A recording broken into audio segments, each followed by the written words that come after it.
Drake interplanetary craft. Your systems are online.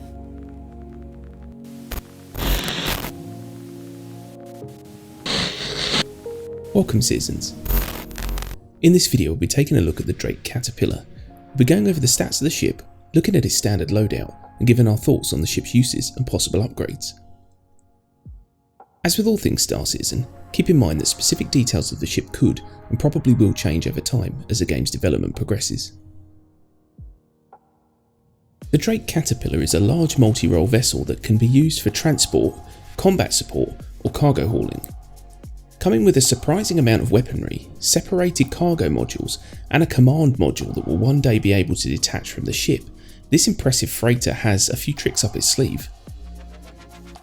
The Caterpillar's asymmetrical shape gives it a very distinct silhouette, and the exterior closely follows the interior spaces, giving the impression that it has almost no wasted space within the design of the hull. The ship is pushed along by 4 main thrusters, 2 of which appear to be VTOL capable, however that remains to be seen as the VTOL functionality hasn't been added. The Cat's interior feels very tight, industrial, and closely follows the Drake style of affordability over fluff. There are several routes throughout the ship, and inexperienced crew members can quickly become lost within the passageways and rooms. Packed within the ship's confines is a crew habitation area with 4 bunks, a server room, engine room, observation deck with tractor beam operation console, several component access areas, and an EVA access hatch. Unlike every other Drake ship currently available, the Caterpillar will have access to an escape craft in the shape of the command module. In an emergency, or if the pilot decides to do some sightseeing while waiting for cargo to be loaded onto the ship, the command module will be able to be detached and flown separately from the main hull. With an optimal speed of 99 meters per second and a maximum speed of 893 meters per second, the Caterpillar has a speed comparable to a MISC Starfarer, but can carry nearly twice as much cargo. The Caterpillar's 576 SCU of cargo is split among the 5 separate cargo compartments located at the front of the ship, each of which has its own access lifts on either side or at the front. However, these side lifts on the cargo pods don't currently operate fully. The ship's manoeuvrability is also comparable to the Starfarer, feeling sluggish on all degrees and communicating the size and weight of the ship you're trying to pilot. Being a large freight vessel, the Caterpillar comes with a size 3 fuel tank and 2 intakes, allowing it to keep going for extended periods of flight. It also has a size 3 Pontis quantum jump drive and 11,000 units of quantum fuel in the tank. Protection for the Caterpillar comes in the form of a size 3 stronghold shield generator, which outputs an 89,934 hit point shield. Its other major components include 2 size 3 thermal core coolers and 2 size 3 Ginzel power plants.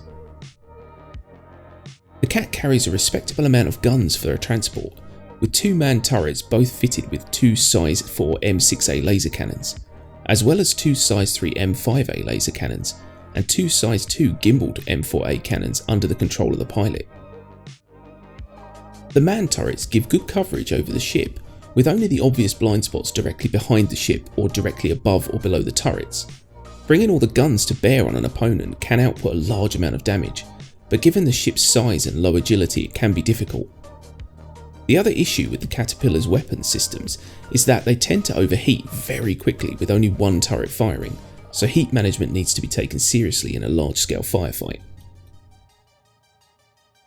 Swapping out the standard M6A cannons from the turrets for size 4 Revenant ballistic or Rhino laser repeaters will give a sizable boost to damage output and make them more effective against faster attackers.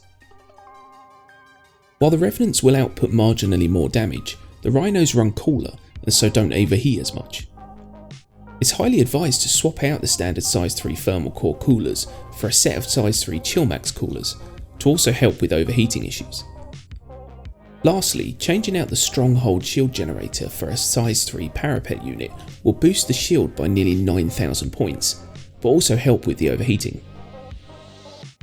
Despite all the missing features on the Caterpillar, it is still one of the most interesting ships currently in the verse, able to fill a number of different roles, even if it does do them in a slow, lumbering manner.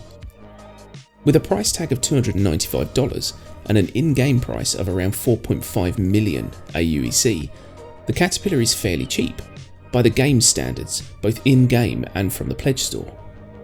The brochure also mentions outfitting the cargo modules for specific jobs other than hauling cargo, and with the recent introduction of the Prison Break Outlaw missions, which feature a Caterpillar prisoner transport filled with cryopods, it will be interesting to see how much we will be able to customise the Cat in the future.